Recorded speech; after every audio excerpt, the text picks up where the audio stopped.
And welcome to Carcon Carne. I'm James Van Ostel, and some programming notes before we launch into this interview. Later tonight, this is a twofer tonight. Later tonight, I'll be talking with the owners of the restaurant Sphera. It is a place that does Sicilian street food. We'll learn all about that. That's happening tonight, live recording at 9:30. Then tomorrow, two more podcasts. Early in the day, at 6 p.m., I'll have a preview of the JBTV Revolution Television Virtual Festival. It's happening this weekend. Some major acts will be part of this, and I'll have some pretty familiar names from the Chicago music scene talking about that Thursday at 6. Also tomorrow night, comedian T. Murph. He's part of the Zanies Virtual Festival happening on Valentine's Day. You can see him in the TV show Woke on Hulu. He'll be on tomorrow night. And also another podcast note, separate from Carcon Carne, tomorrow on the 101 WKQX, or In That Universe, John Manley and I will talk about this year's Rock and Roll Hall of Fame nominees in the History of Alternative podcast for 101 WKQX. That business aside, I am joined tonight by the owners, the creators, the Imagineers behind Freshie, the tequila seltzer. It is Paige and Ryne Ismenger. Nice to meet you both. Nice to see you as well lit as you are. So nice to meet you, James, and thank you so much for having us on your wonderful podcast. We're excited to be here. You're too kind. I love having entrepreneurs on, and especially spirit entrepreneurs. Let's just start with what Freshie is. Can you describe, this is a seltzer, describe what we're drinking when we open a Freshie. Yeah, so Freshie is the world's first organic tequila seltzer. It's non-GMO. We do everything in our distillery using solar power. We try to essentially give you the most delicious drink that's putting health first and the earth first. So that's kind of the quick synopsis of it, but most importantly is it's delicious. Yes, and we've always been tequila drinkers. We love to sip on tequila, so we're like, let's bring all of our passions into one and can this up. So we're excited to be introducing Freshie to the world. See, it's long been my contention that people just don't know how to drink tequila. I think when you shoot it, you're missing the point. I know, and everyone always thinks that tequila reminds them of that bad night in Mexico on their spring break, and that's what we always get. That's the first thing. They're like, "Oh, tequila." I'm like, "Trust me, it's not what you think it is." Or the legend of the worm. Like everyone's like, "Oh, you're gonna drink the end of the bottle and the tequila worms in there," which that is a whole different can of worms. So everyone has those bad memories of tequila on spring break. Did this spring from a good memory on spring break for you? Like, what was the origins? I could say yes to that one. Well, we'll give you a little background on that, but not so much. Ryne will explain a little bit about it. Well, essentially, it kind of started not because we don't like tequila or anything like that. We love tequila, and that's kind of where the problem started. Was we were in Mexico. We were there with our friends and family. We're like on a 10-day trip. And now this is day like 7 or 8. And the first few days in Mexico, we're drinking margaritas, taking tequila shots, drinking Pacificos, doing our thing. And then come this 7th or 8th day or whatever day it was, I wake up and the music's not going. No one's like walking around, hanging out. And I cannot get out of bed. Everyone's kind of like wilted flowers. And I'm like, all right, I got to get Paige back on the party bus here. Otherwise, we're all going to go downhill for the rest of the trip.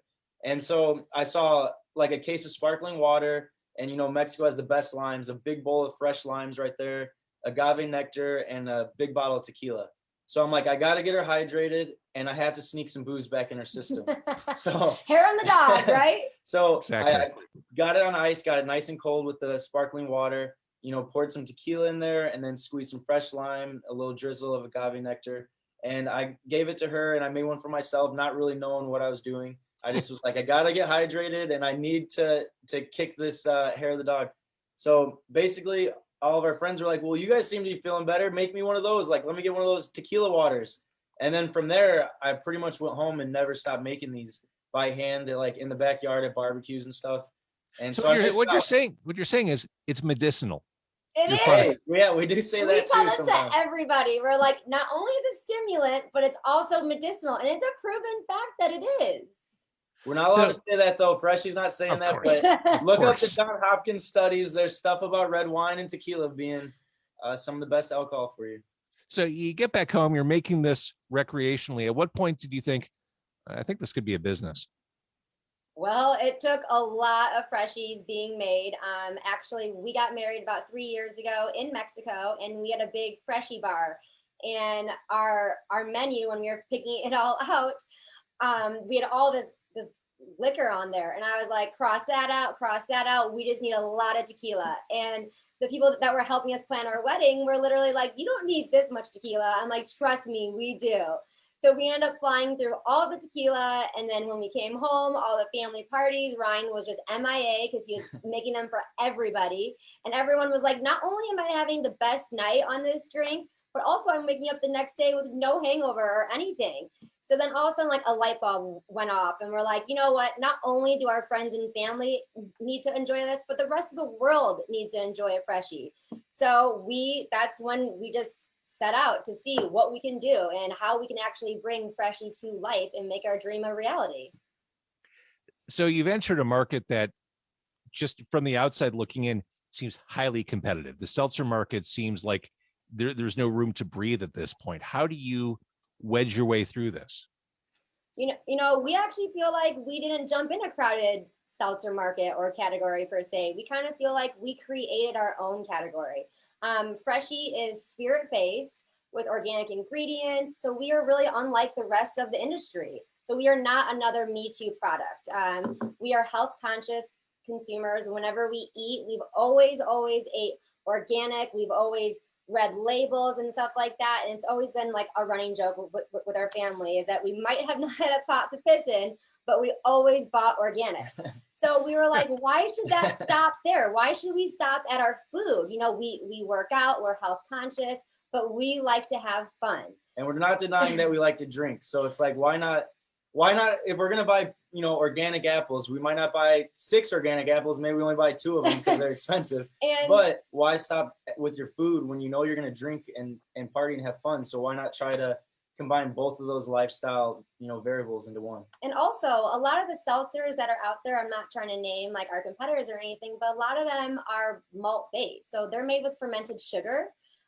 With a lot of ingredients, and legally they don't have to list those ingredients on their cans or packaging according to TTB. Now we take pride in that we want to list it on the front of our can and on the back and all of our packaging. We really are the world's first organic tequila seltzer. So yes, we are in the crowded seltzer market per se, but we are paving our own lane. And to be honest, when we first started making these, it was before the birth of the seltzer revolution or whatever you want to call it. But we originally were calling these sparkling tequila cocktails. And then through TTB laws or whatever, we went down the road of being a tequila seltzer.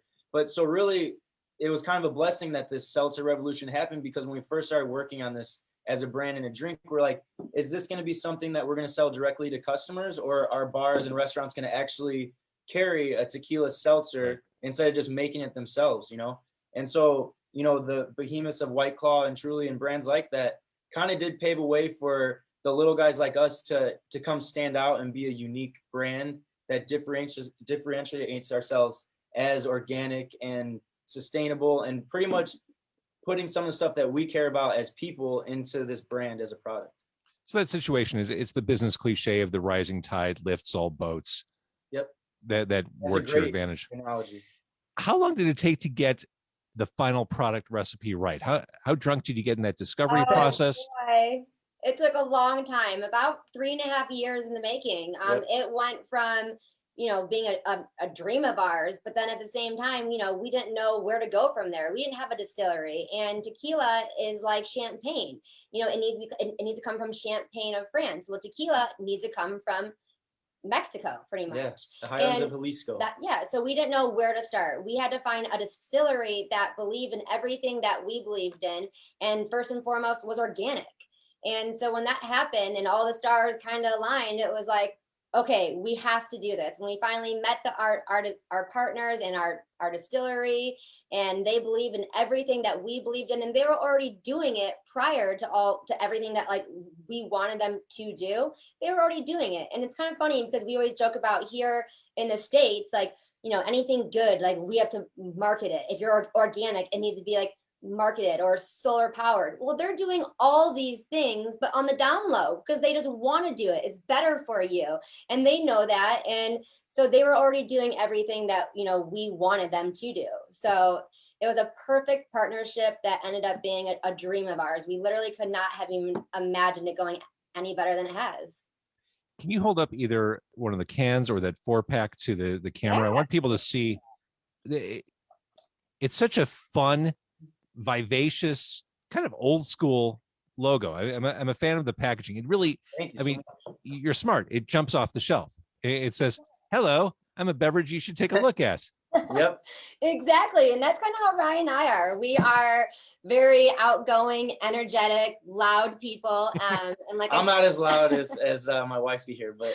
And like I said, with Freshie, how it all came about in Mexico, Ryne and I took our engagement photos in Sayulita. And there's always amazing, beautiful flags there. And they're so colorful and vibrant. And they literally brought so much energy out of us. And we took that inspiration. And when we were designing the packaging, we wanted those exact colors to then be on this packaging because we knew what it stood for. Like, it just stood for fun, energetic, south of the border kind of feel. And with our designers, they just nailed our vision perfectly. So the current climate, it's just so weird. We're in this awfully strange time. Looking ahead, if you can look ahead, where do you take the brand from here? South, James. We are going south. Because Illinois is obviously your key hub right now. Yeah. This is our hometown. Paige is from Northbrook, and I'm from Northwest Indiana in the city. So I kind of grew up part country, part city. And so this is like our hometown. We wanted to launch this here. And just to get started here and then spread out from there. We obviously know that Freshie, when you first think of it as a brand and as a drink, coastal areas are hopefully going to be the hot spots for Freshie. Palm trees. We love palm trees. We bring them everywhere we go. It doesn't matter if there's 2 feet of snow on the ground. But to be all real, we are planning going national within the next year. I would say 8 to 12 months. But first and foremost, in the next 3 to 4 months, we plan to go south and, start hitting those palm trees in that beautiful weather. Yeah, it's all about distribution. Yes. That's right. All right. So speaking of which, the hardest thing of doing a video or doing an audio interview is it's a tasteless. Well, that's always true, but you can't taste what we're talking about right now. So where can people find Freshie? Where can they consume it? Where can they melt this awful cold spell we're in with one of your seltzers? So we are available on Drizzly. So we kind of dropped the ball. I wish I would have Drizzly got you a Freshie 4-pack, which we'll do after this, so you can try it yourself. Love you. But so you could on getfreshie.com, we have a Freshie finder. So if you don't want to do Drizzly, you could just type in your current location or let them grab your current location through Google. And then it'll show you all the locations near you, whether it's a restaurant or bar or a grocery store. So we're in about 250 locations around the Chicagoland area right now. Awesome. And that's growing by the day. We're kind of, we get reports at the end of the month, every month. So we're a little delayed on when we upload new locations. So it could be even more by now. But we constantly are uploading new locations to the website. And so you can just check it right there and find Freshie. And we also have a lot of exciting restaurants that are starting to begin carrying Freshie as well. We're going to be in a little over 100 on-premise locations come March. And That's then huge. we have a lot of things planned for this spring for on-premise. So we are really excited about the expansion of Freshie and just getting it into not only our friends and family, but to all of you guys' hands. I love it. I love the entrepreneurial spirit you have here. And that's the secret. If you actually love what you're doing, you find a way to make it work. Absolutely. You both are all in on this. You're going to make this happen. You're already making it happen. So, all right. Freshie is the beverage. We will while away the rest of our winters drinking that. Paige and Ryne, thank you so much for doing this. Thank you, James. Thank you so much, we James. appreciate you having us, and we can't wait to get you your first Freshie. That's right.